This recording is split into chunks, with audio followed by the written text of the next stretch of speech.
김평우 변호사님을 모시겠습니다. 김평우! 김평우! 김평우!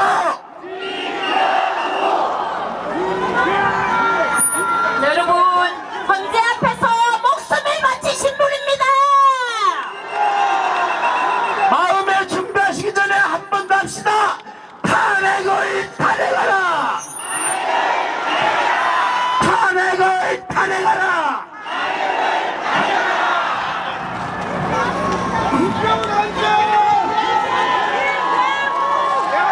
국기 크게 흔들어 드립시다.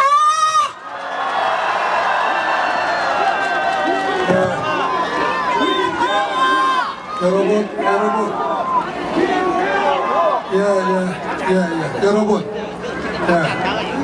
사랑하는 여러분, 이렇게 뵙게 돼서 정말 감사하고 행복합니다.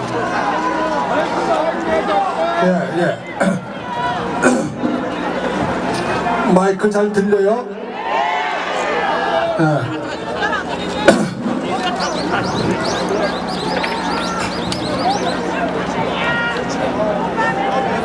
잠깐만 기다려주세요. 제가 안경 좀 쓸게요. 네, 안경 쓰실 동안 우리 김평우 변호사님 오래오래 만수무강하시라고 태극기로 환영합시다. 감사합니다.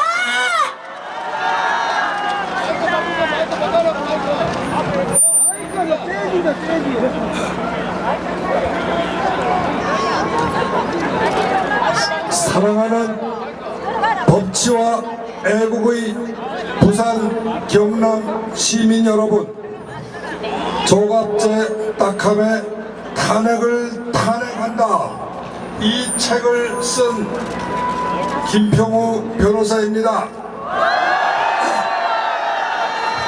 그리고 지난 2월 22일과 2월 27일 두 번에 걸쳐 헌법재판소 법정에 나가 박근혜 대통령님은 아무런 죄가 없고 오히려 국회의 2016년 12월 9일자 탄핵소추야말로 헌법과 법률에 위반됨은 물론 고의적인 대국민 대헌법재판소 사기이고 더 나아가 대한민국의 국신 자유민주 법치를 완전히 짓밟은 대역 범죄임을 역설한 박근혜 대통령님의 자랑스러운 변호인입니다.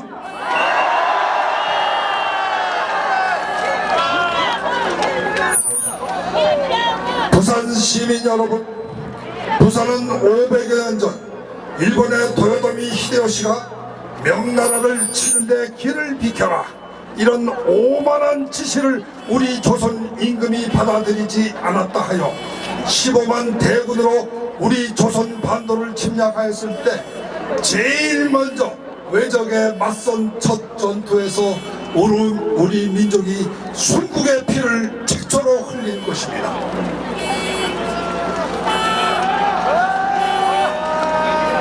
이순신 장군께서 왜군을 대파하는 첫 승리를 거두어 전쟁의 흐름을 바꾸신 것도 바로 이 가덕 앞바다입니다.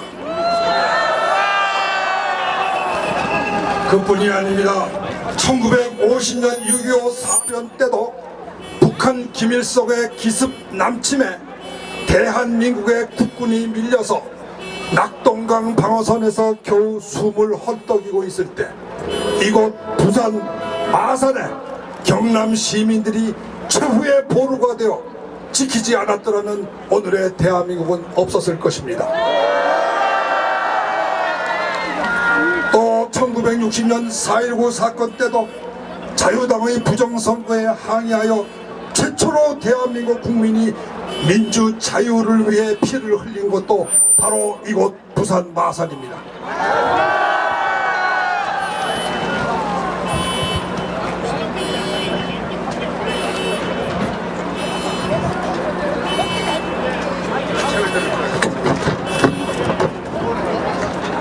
저 개인적으로는 피난국민학교 생활 3년을 이곳에서 보냈고 군 법무관 생활 1년 반을 군수기지 사령부에서 보냈습니다. 제가 가장 사랑하는 누님과 어릴 적의 친구 이혜인 수녀가 이곳에서 살고 있습니다. 이런 뜻깊은 곳에서 여러분에게 이 나라의 향후 명운을 좌우할 박근혜 대통령 탄핵 심판 사건의 선고를 하루 앞두고 애국 시민 앞에서 연설을 하게 되어 저는 정말 행복합니다.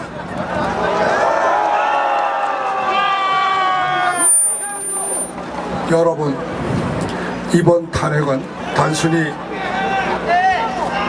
박근혜 대통령 개인에 대한 탄핵이 아닙니다.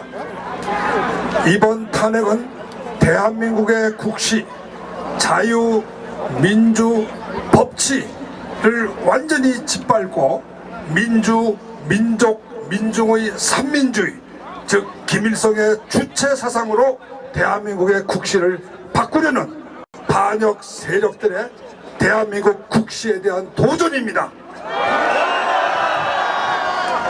또한 여성 대통령의 자유와 인격, 프라이버시를 완전히 무시하고 인격 살인을 서슴지 않은 인간성에 대한 도전입니다. 더 나아가 자신들은 직권남용, 강요, 뇌물의 더러운 범죄를 잔뜩 저지른 그 더러운 손으로 대한민국 역사상 유일하게 아무런 스캔들 없이 가장 깨끗한 박근혜 대통령님을 이 세상의 가장 더러운 인간으로 만들어 발가벗기고 돌을 던지는 것, 이것이 바로 이건 2016년 12월 9일 국회가 저지른 탄핵 소추입니다.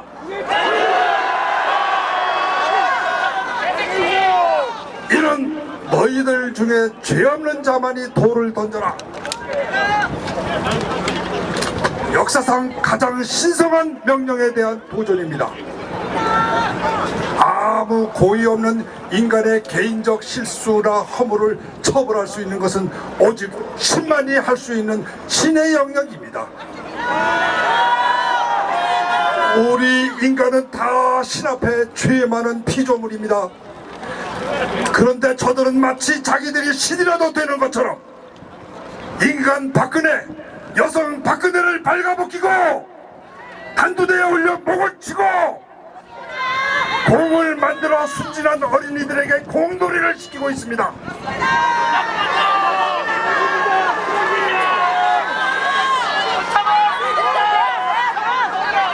이것은 북한에서 하는 짓입니다. 지금 이 땅은 대한민국이 아닙니다. 여러분, 박근혜 대통령님은 우리 국민들이 2012년 직접 평등 보통 비밀 선거에 의하여 적법하게 선출한 완벽한 민선 대통령입니다. 이 완벽하고 깨끗한 대통령을 대통령직에서 쫓아내고 생명까지 빼앗으려는 사람들, 저들이 과연 대한민국 국민입니까? 여러분, 저들이 대한민국 국기 태극기를 흔드는 것을 보신 적 있어요? 요즘 저들이 가끔 들고 나오는 건 태극기에 노란 리본을 단 리본 태극기입니다. 여러분, 이건 세월호 국가의 깃발이지 대한민국 태극기가 아닙니다. 그래, 세월호 피해자 300여 명이 대한민국 국민 5천만보다 더 중요하단 말입니까? 여러분, 세월호 사고가 북한에서 일어났으면 피해 보상금이 얼마였을까요? 한 푼도 없을 겁니다. 저들이 대한민국 국민이기 때문에 우리 대한민국 국민들이 8억이란 거금을 준 거 아닙니까? 그런데 저들이 한 번이라도 우리 국민들에게 고맙다,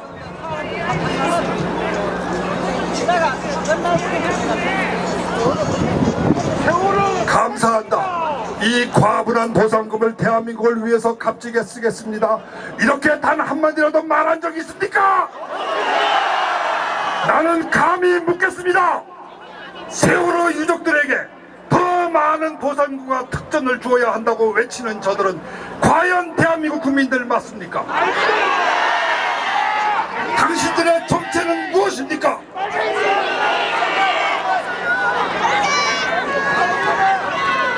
여러분, 저는 지난 며칠간 기자회견과 광고문을 통하여 헌법재판소가 정원 9명이 아닌 8명으로 탄핵 선출을 심판하여 결정을 내리는 것은 헌법 제111조 규정의 명문으로 보나 이정미, 김희수, 이진성 재판관님들의 종전 판결례를 보나 여러 원로 법조인들의 일치된 의견으로 보나 명백한 위헌이라 원천무효임을 만천하에 알렸습니다.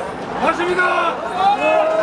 지금까지 이 점에 대해 아니다, 합헌이다, 유효하다 이렇게 말한 법률가는 단 한 사람도 존재하지 않습니다.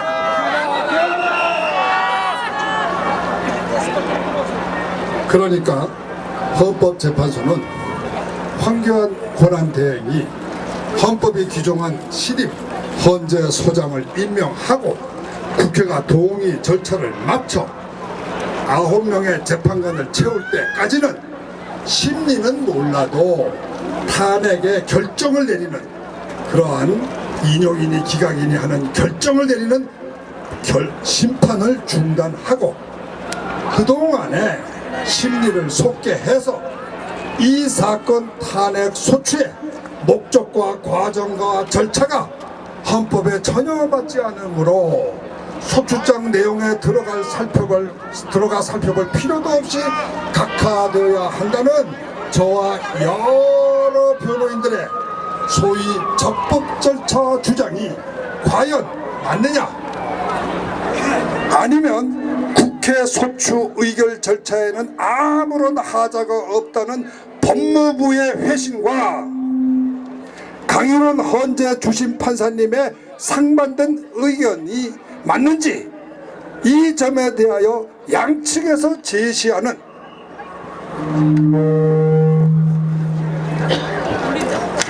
전문가들의 의견과 외국의 선례 각종의 증거를 살펴보고 나서 결정을 내려도 조금도 늦지 않다고 분명히 말씀을 드렸습니다. 맞습니다. 법정 재판 기일은 180일이니까 아직 반도 안 지났어요. 맞습니다. 서두를 아무런 이유가 없습니다. 맞습니다. 근데 이것보다 더 심각한 문제가 있어요. 더 심각한 문제가 있어요. 더 심각한 문제는 그동안 검찰과 특검이 조사하였다는 최순실의 비리와 부정, 이게 소위 언론에서 말하는 국정농단이라는 거 아닙니까? 그런데 이 국정농단이라는 것이 아무런 실체가 없는 그야말로 촛불 기자님들이 쓴 소설이라는 것이 점차로 드러나고 있습니다. 이건 대통령 소추장에서 박근혜 대통령의 개인적 잘못을 묻는 것은 오직 한 가지 정도예요. 세월호 사건 7시간 동안 대통령은 뭘 했느냐 이걸 묻는 거예요. 자기네들은 뭘 했는지 감추어 놓고 대통령 한 사람에게만, 여자 한 사람에게만 묻는 거예요. 자기네들은 7시간 동안에 술을 먹었는지 무엇을 했는지 어떻게 알아요? 너무나 뻔뻔한 사람들이에요. 그런데 그거 빼고 나머지란 건 전부 다 최순실의 소위 국정농단이라는 것에 대해서 대통령이 관여했다, 소위 연대 책임을 묻는 겁니다. 이런 연대 책임은 우리나라 헌법에는 없어요. 없어. 없습니다. 없습니다. 민사 책임에서는 있어도 보증서, 연대 보증서 써줬을 때 민사 책임에는 있어요. 그러나 형사 책임이 보증서 쓰는 겁니까? 아닙니다. 박근혜 대통령이 최순실에 대해서 책임지겠다고 연대 각서 썼어요? 써도 무효인데 쓴 적도 없어요. 이거는요, 조선시대 때 사색당쟁을 하면서 우리나라 소위 양반이란 사람들이 자기 당파 아닌 사람들을 무대기로 잡아서 죽이기 위해서 덮어씌웠던 죄, 연좌제를 묻는 거예요. 여러분, 연좌제는 북한에나 있는 겁니다. 대한민국 헌법에는 없는 거예요. 대한민국의 국회의원들이 북한의 연좌제를 대한민국 대통령한테 적용하는 것은 반역입니다.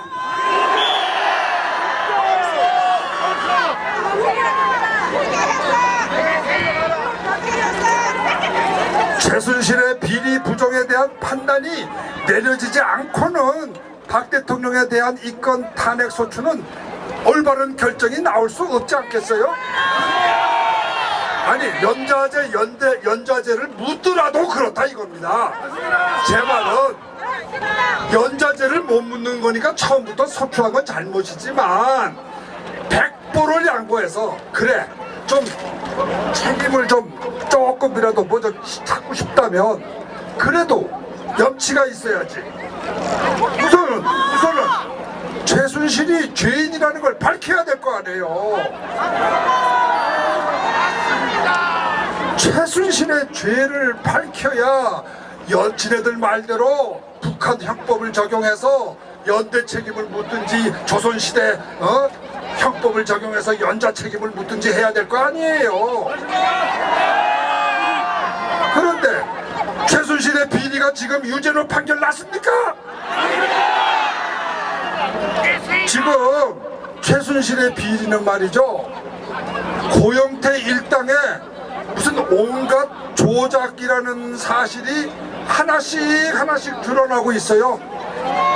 맞습니다. 그렇죠?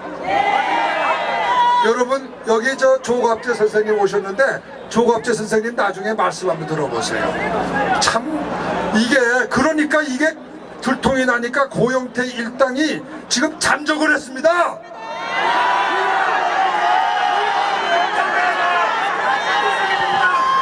고영태가 지금 외국에 도망가가 있습니다, 여러분. 자, 그러면 대한민국의 검찰과 법원이 해야 될 일은 뭡니까? 고영태를 잡아서 인터폴에 연락을 해서 고영태 일당을 잡아서 법정에 세워서 진실을 들어야 될 거 아닙니까?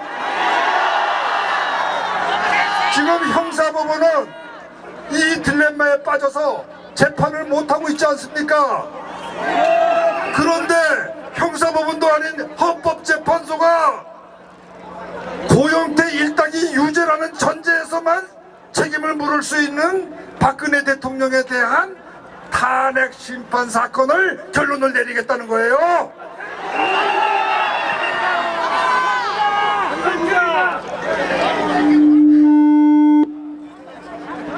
우리 변호인들이 이러면 안 되십니다.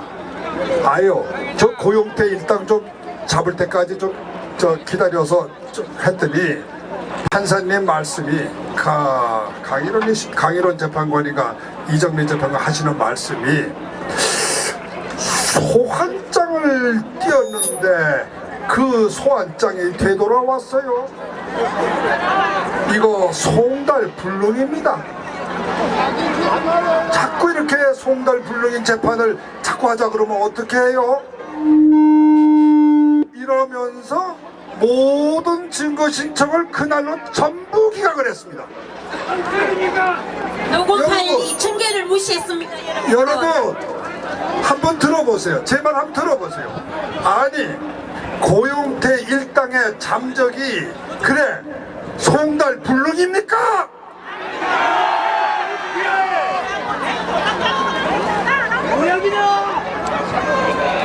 외국으로 달아난 사람을 정유라는 젊은 어린 여자애를 인터폴에 의뢰해서 잡아들이는 이 나라의 검찰이 어떻게 해서 고영태 일당에 대해서는 인터폴에다 의뢰도 하지 않는 겁니까? 맞습니다. 고영태 일당이 잡혀와서 고영태 일당이 잡혀와서 그 진실이 드러날 때까지는 박근혜 대통령에 대한 탄핵 심판은 판결을 내릴 수 없어요. 물론 그러면 그동안에 박근혜 대통령께서는 유폐 생활이 계속되죠.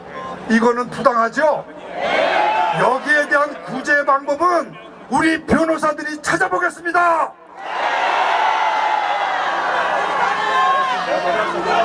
하다못해 국제 엠네스티에 고발하시겠다는 분도 나왔습니다.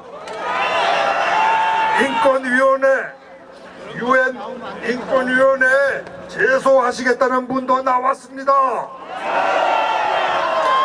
박근혜 대통령님이 이 직무정지는 헌법에 위반되기 때문에 즉시 중단되어야 한다는 가처분 신청을 내시겠다는 변호사님도 나왔습니다. 여러분, 지금 말이죠,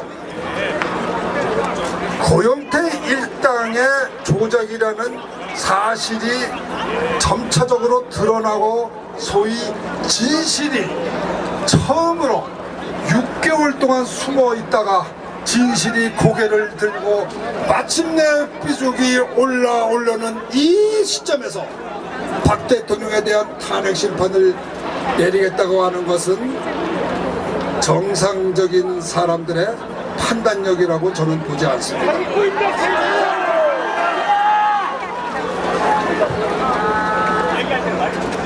최순실 비리 부정을 직접 재판하는 형사법원조차 진실을 가리지 못해 재판을 끝내지 못하고 있는데, 소위 그 공범자라고 하는 박근혜 대통령부터 그것도 형사법원이 아닌 헌법재판소에서 먼저 유죄 판결을 내리겠다? 이거야말로 상식을 벗어난 위험천만한 도박재판입니다. 자칫하면 헌법재판소의 자살골이 될 거예요. 그런데 이 나라 언론, 국회 지도층은 우리 국민들에게 무조건 헌재 판결에 승복해야 한다고 말하고 있습니다. 여러분, 지금 조중동 KBS 모든 뉴스를 들어보세요. 승복만이 남았다. 여러분, 우리가 사리 구별도 못하는 애들입니까? 승복하고 안 하고는 국민 각자가 판단하여 결정할 일이지, 언론이, 국회가, 원로가 국민들에게 명령할 일입니까? 자기네들이나 승복하라고 그러세요. 우리는 법치에 어긋나는 것은 승복할 수 없습니다. 원천무효인 판결에 승복할 수 없습니다. 여러분, 법적으로 설명을 드리겠습니다. 이 사건 재판 당사자는 원고가 국회고 피고가 박근혜 대통령입니다. 따라서 법률상 두 사건의 당사자는 국가의 헌법 절차에 따른 판결에 대해 승복할 법적인 의무가 있다. 이건 형식 논리로서는 그렇게 나올 수 있습니다. 그러나 우리 국민들은 이 사건의 직접 당사자가 아니에요. 우리는 주권자입니다.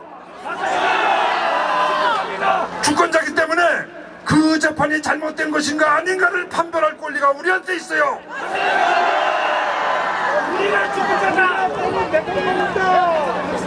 주권자로서 그동안 이 나라 언론, 국회, 검찰, 법원에 대해서 그들이 정확한 증거와 정당한 절차를 거쳐서 재판했는가 안 했는가를 최종적으로 판단할 책임과 권리가 우리 국민들에게 있습니다. 저들은 헌법과 법률에 따라서 과연 자기네들에게 주어진 책무, 국민의 심부름을 제대로 했는가 안 했는가, 이제는 엎드려서 우리들의 심판을 받아야 합니다.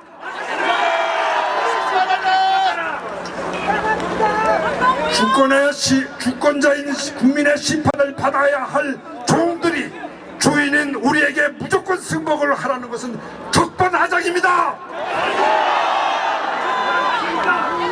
사랑하는 법치와 애국 시민 여러분, 지금 우리는 나라 잃은 백성입니다. 우리의 의사와 말을 대변해줄 언론이 없고, 우리의 재산을 지켜줄 국회가 없고, 우리의 자유와 신체 생명을 보호해줄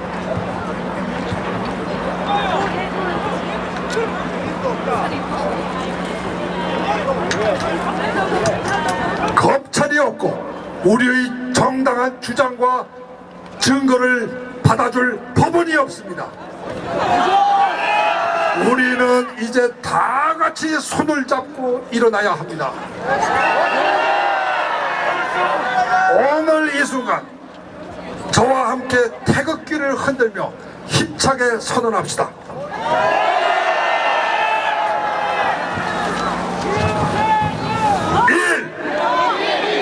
우리는 더 이상 촛불국회, 촛불언론, 촛불검찰, 촛불법원의 지배를 받는 2등 국민이 아니다. 우리는 1948년 우리 민족의 위대한 성각자, 세계적인 개혁가 이승만 박사께서 세우신 자유민주 법치 대한민국의 자랑스러운 애국 시민임을 세계 만방에 고한다. 여러분,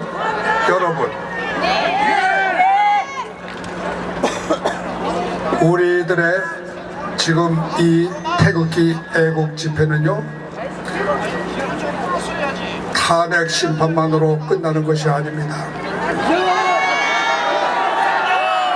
우리들은 우리가 진정으로 이 나라의 주인이 될 그 순간까지 우리들의 투쟁과 행군은 계속되어야 합니다. 그래서 이 광장에 대한민국의 건국 대통령 이승만의 동상이 높이 서고, 그 앞에서 존경의 헌화가 매 시간 매분 계속되는 그 날, 그 순간이 올 때까지 우리의 투쟁은 계속되어야 합니다.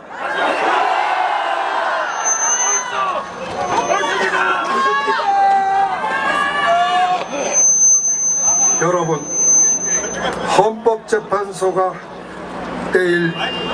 내린다는 판결이 헌법과 국민 상식에 맞는 심판이기를 기대합니다. 만일 그렇지 않으면 우리는 다 함께 일어나 재판이 무효임을 선언하고 제2의 건국을 향한 행군을 시작합시다. 맞습니다.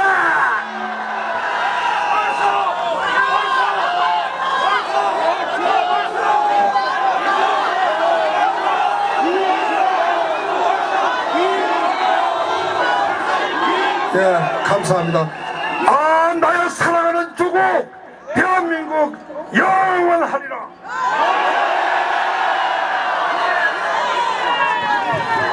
사랑합니다. 존경합니다.